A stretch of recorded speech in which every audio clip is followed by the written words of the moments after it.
and reset. I'll see y'all at 1:30. Okay. Jefferson County Court at Law number 2 is back in session. The court is in session with our Raymond docket. Next case is cause number 332186. Case of South the State of Texas versus Juan Ledesma.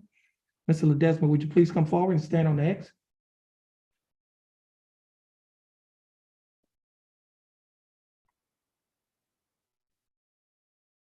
For the record, is your name Juan Ledesma? Mr. Ledesma, would you please raise your right hand? Mr. Ledesma, do you swear or affirm to tell the truth, the whole truth, and nothing but the truth to help you God? Yes, sir. Mr. Ledesma, you may put your hand down. How are you doing, Mr. Ledesma? Pretty good. How about you? I'm doing fine, thanks for asking. Mr. Ledesma, I have before me two documents. The first document is titled Judge's Explanation of Rights to Defendants Without Attorney. Do you recognize this document? Yes, sir. And is this your signature on the line that's titled Defendant? Yes, sir. Are these your initials on the line stating you would like to apply for court-appointed counsel? Yes, sir. Mr. Ledesma, I also have another document. This document is titled Jefferson County Affidavit of Indigence. Do you recognize this document? Yes. On page 2 of the same document, there's a signature above the line that is titled Defender Signature. Is this your signature? Yes, sir. Now, Mr. Ledesma, before you signed and initialed all of these documents that I've just mentioned to you, did you read the documents? Most of it. Okay, let me do this here, Mr. Ledesma. I'm gonna give you an opportunity to have a seat at that table. And give you an opportunity to read these documents completely. Next case is cause number 331342, case of South State of Texas versus Cameron Pope.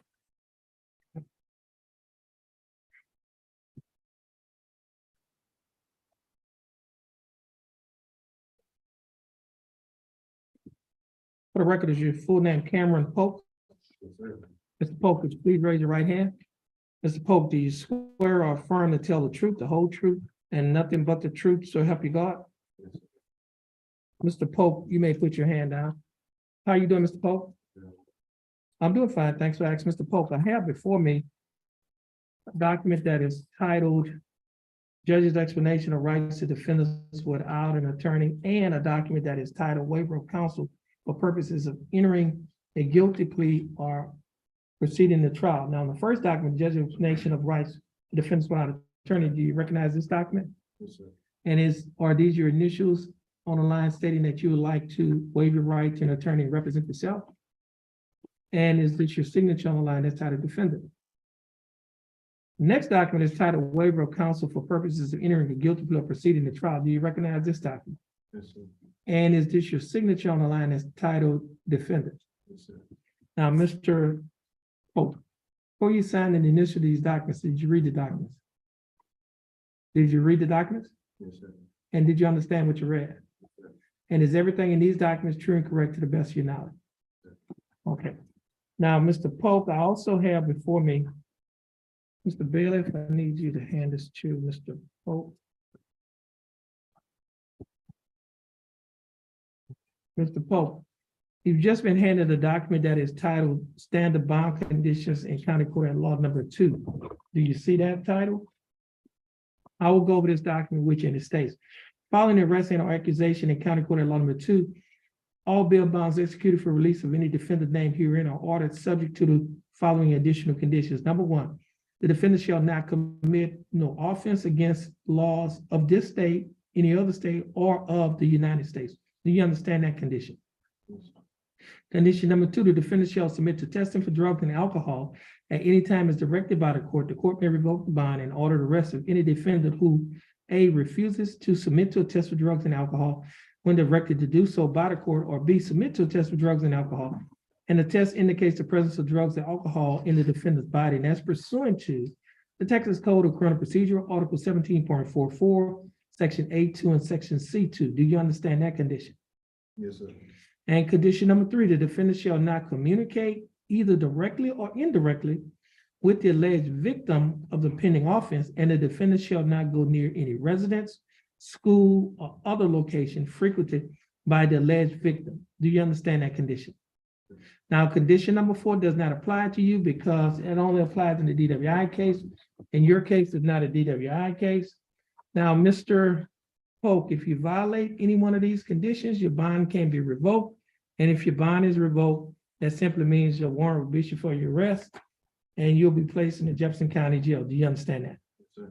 Now, state, it's my understanding, y'all have reached an agreement in this case? Yes, Your Honor, the state intends to refile this case as a JP reduction case, Your Honor, and we're asking for a short recess. Oh, how much time do you need? um, What, to pay a fine, Your Honor. how much is the fine? It's $500 fine. 500 and probably another 100 for court costs or something sir. like that. So how much time do you need to pay the $600? I'll say a week. 1 week? Okay, we're gonna reset it for a week. Gonna get it filed. Could we do the standard 30 days? reset, Your Honor, just to make sure that, Actually, it's gonna be longer than the 30 days because it's gonna be in January. okay, It could be the first week. Okay, It could be January. I mean, if it's filed and he pays it, his case gonna, the state will be Yes, sir. dismissing the Yes, sir. original case, okay? and I explained it. Okay, so we're gonna reset it what date? January 6th. Okay, this case will be reset to January 6th, 2023. Mr. Pope, stay in contact with the district attorney's office so that they give you the information on when, where, and how to pay the fine for the JP reduction. You're gonna stand on the X in front of our court coordinator. And once she gives you the reset, you'll be free to go and you have a blessed day. Mr. Juan Ledesma? Sorry about that, I did read it. It's just- I'm ready to go and get some meat. Okay, now, Mr. Ledesma. Again, I have before me a document that is titled Judge's Explanation of Rights to Defendants Without an Attorney in cause number 332-186. You recognize this document? Yes, sir. And is this your signature on the line that's titled defendant? Yes, sir. And are these your initials on the line that states that you would like to apply for court appointed counsel? Yes, sir. And just for the record, Mr. Ledesma, you was previously sworn in, is that correct? Yes, sir. Mr. Ledesma, I also have a document that's titled Jefferson County Affidavit of Indigence. Do you recognize this document? Yes, sir. On page 2 of the same document, there's a signature above the line that is titled defendant signature. And is this your signature? Yes, sir. Now, Mr. Ledesma, before you sign and initial these documents, did you read the documents? Yes, sir. Did you understand what you read? Yes, sir. And is everything in these documents true and correct to the best of your knowledge? Yes, sir. Mr. Ledesma, I've read your answers in the affidavit, as well as the judge's explanation of rights of defendants without attorney. And based on your answers, you meet the eligibility requirements for the appointment of a court-appointed attorney. And the attorney that will be appointed to represent you in this case is Attorney Lori Ferrazzo. Attorney Ferrazzo will be given information on how to contact you.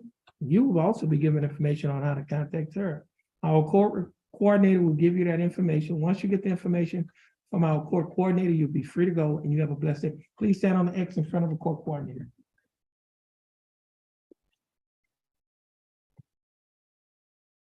Next case is clause number 330. Well, let me do this here.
Next case is cause number 330784, case of style of state of Texas versus Federico Diaz Valencia. Federico Valencia was scheduled to be in court this morning at 9 a.m. for the court's arraignment docket. At about 9 a.m., the court bailiff called the name of Federico Valencia at the courthouse door. Federico Valencia did not answer. Federico Valencia did not appear while the court was in session. The time now is 12:38 p.m. on today's date. Mr. Bailiff, would you please call the name of Federico Valencia? Federico Valencia.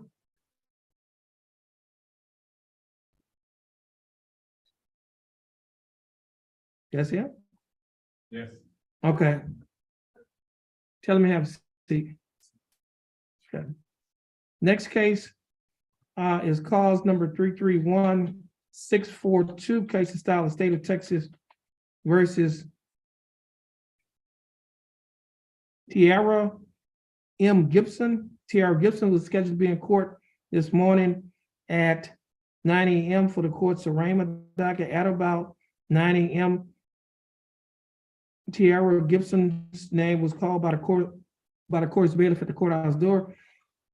Tiara Gibson did not answer. Tiara Gibson did not appear in court while the court was in session. The time now is 12:39 p.m. on the day's date. Mr. Bailiff, would you please call the name of Tiara Gibson?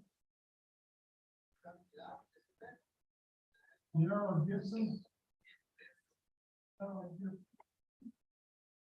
No response. Tiara Gibson's name was called again at the courthouse door.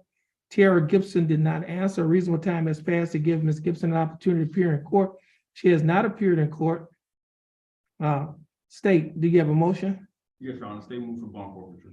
And that motion will be granted. Tiara Gibson's bond will be forfeited and a warrant shall be issued for arrest in cause number 331642. Next case is cause number 332964, case of style, the state of Texas versus Matthew Pham. Matthew Pham was scheduled to be in court today for the court's arraignment docket at 9 a.m. At or about 9 a.m., Matthew Pham's name was called at the courthouse door by the court's bailiff. Matthew Pham did not answer. Matthew Pham did not appear in court while the court was in session.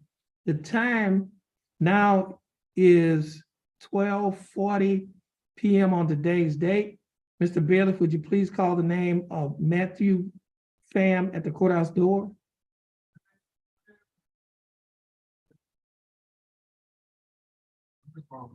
Matthew Pham's name was just called again at the courthouse door. Matthew Pham did not answer. A reasonable time has passed to give Mr. Pham an opportunity to appear in court. He has not appeared in court. State, do you have a motion? Yes, Your Honor, state move for bond forfeiture. And that motion will be granted. Matthew Pham's bond will be forfeited and a warrant shall be issued for his arrest in cause number 332964. Next case is cause number 333100, case of style of state of Texas versus George Anthony McPherson. George McPherson was scheduled to be in court for the court's arraignment docket, which was scheduled at 9 a.m. on today's date of November 29, 2022.